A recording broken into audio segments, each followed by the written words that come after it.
So far, we have shared knowledge and skills essential for health professionals to assess, plan and manage care for those individuals who may have or be at risk of delirium and may experience distress.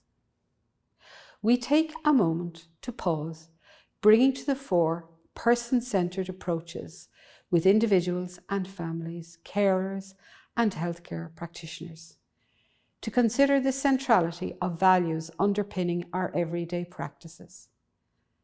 Tringle et al. Define values as patients' attitudes and perceptions, comprising autonomy, compassion and professionalism, informed by clinical expertise and research. In our delirium research, students remind us of the importance of getting to know what matters to me for individual patients. Students say, from the person with delirium perspective, put yourselves in their shoes. It's so hard to understand how it feels for the other person. We like hearing about other people's stories, the first step in providing compassionate care. The work of McCormack and McCants around person-centred care recognises individual patients' experiences, values, preferences, fostering engagement in all aspects of care provision, guiding what we do every day, but it is extraordinary. Key person-centred concepts for individuals experiencing delirium include the right to engage and make decisions with healthcare professionals. Shared decision-making enables health professionals and patients experiencing delirium to share, discuss and make decisions together. We help patients experiencing delirium make informed choices based on their needs and what matters most to them by providing information, listening and asking questions. We can instill confidence and empower patients to be active participants in decision-making about care that feels right. Informed consent and autonomy are central to shared decision-making. However, we as health professionals are aware at times that competent decision-making is not always possible.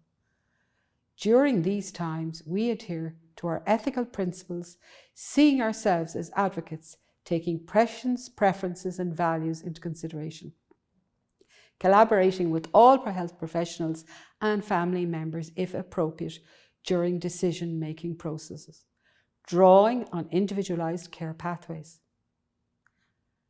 Health professionals appreciate subjective experiences responsive to how physical, psychological and emotional support is required for each individual may vary depending on a person's life story. Health professionals strive to make holistic and person-centred practice a lived reality for patients experiencing delirium in care settings.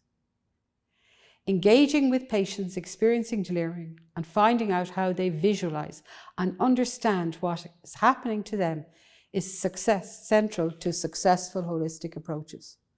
We know that people experiencing delirium may feel anxious, frightened and/or threatened. They may experience visual and/or have auditory hallucinations.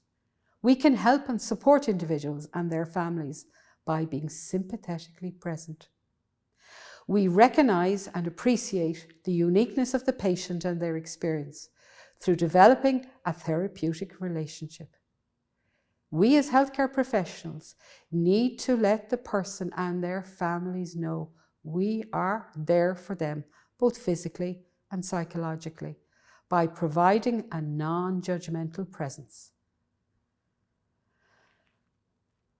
Being authentic, understanding, and respecting their unique experience of delirium, we are empathetic, providing emotional support in a caring, compassionate, and competent manner.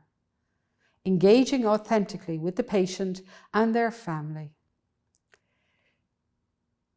Fundamental to being able to do this is having the appropriate interpersonal knowledge and skills.